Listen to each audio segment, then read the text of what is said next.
Hi guys, Amy here. Hasbro just dropped a brand new Transformers Cyberworld toy line during the Toy Fair, and after years of leak, press shows and those mysterious reveal docs, the toys are finally here, and wow do they look fun. Kicking things off with our classics, we all know Optimus and Bumblebee are doing the usual red truck and yellow muscle car generic hero routines, kinda scout size figures, nothing specials, but trust me, the real party is happening with the other figures. I even speculated that the only reason we got so many creative designs is that Hasbro kind of did a deal with the designers that the most marketable cash cows will be boring and basic, while all the fun will be done for the less desirable characters, like the G2 colored Megatron. First up, we have this G2 colored Megatron that transforms into a mobile rocket launcher. A really interesting take on him to give him an army vehicle mode without making him a tank. And yes, some fans noticed that he shares his mold with the Last Night Hound. It's probably out of laziness and grave digging of past designs, but if it's like the only way for Megatron to get a new art mode these days, I can survive. Next, we got a Dragon Galvatron. Now, is he a mega upgraded Megatron or a whole new dude? We don't know that. Either way, it's the first time we see Galvatron in this form. The color scheme and his alt mode totally remind me of that Legion class Triptychon that was released years ago. Purple, grey,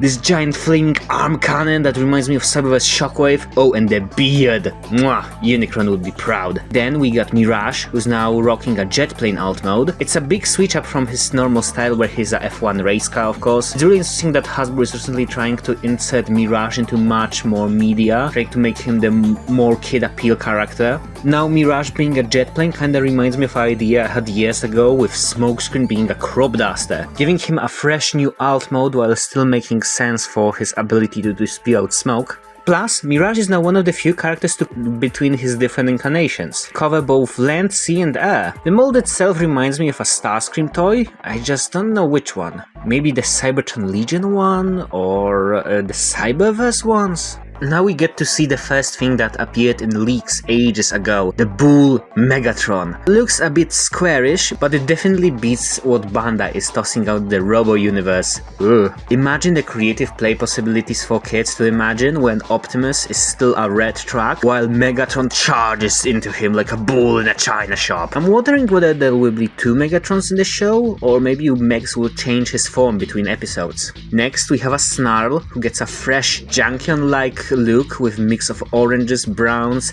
and this splash of asymmetrical yellow. Wild color combo that gives him a totally new attitude. Now, this one is the peak of 2025 innovation. Skybite, who transforms into a four-wheeled shark. Whether it's a callback to that one episode where Skybite pretended to be a car, or a stroke of genius from a different mind, I'm just speechless. It's cool as those gimmicky Hot Wheels, you know, the bendy ones that were shaped in U-shaped carts. I have no words, he's so cool and great. That's not all. The toy line's main gimmick is that every figure can interact with each other no matter the size. It's like they finally remember what Core was supposed to do. Bring a whole lot of interactivity and fun playing time, and to show that we have Grimlock. Simply speaking of fun, check out him. He's not just a robotic dinosaur anymore, he of course transforms into a more humanoid form, and he can pull off a Megazord moment by turning into an exosuit for other figures to ride into. Sure, it might look a little tacky, but it's mega fun and totally worth it for those epic play battles. Like, open up your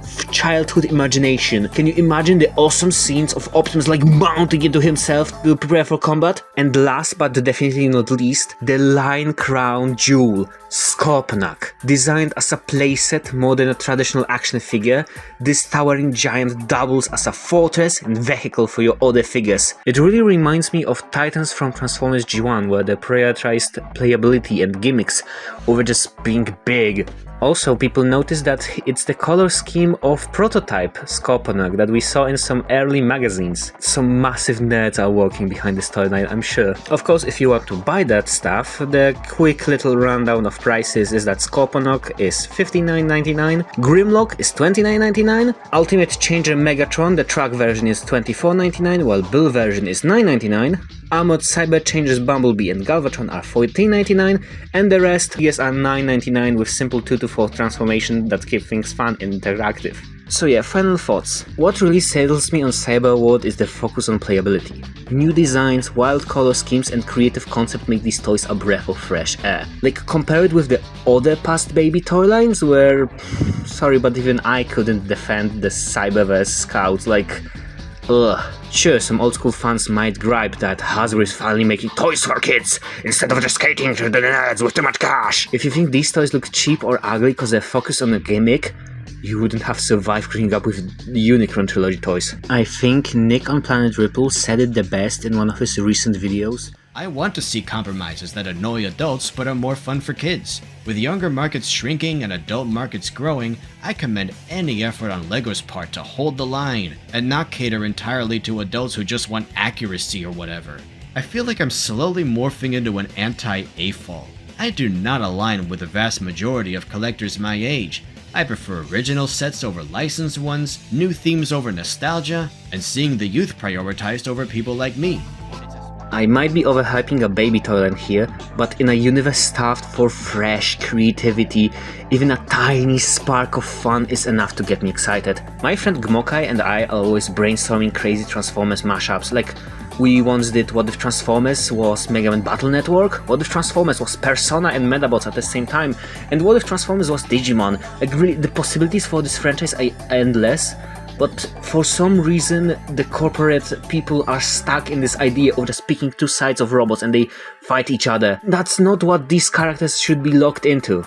Of course, let's not forget the announced YouTube show, a 13-episode anime-styled series that could either be super fun, dynamic display of these toys gimmicks, or, you know, a tacky Netflix-style mess. I wouldn't mind if they did it like kinda Unicron Trilogy show, where we get a bunch of stock footage of transformations and super power attacks, cause it would work with this type of show. Either way, I'm here for it, I will be watching it. Also, addendum, I just woke up and we got even more toys on display, like Elita, who's a boat, referencing the Botcon toy, and Barrage, holy shit, Barrage is back, the dude whose only appearance before that was a Family Guy cutaway gag.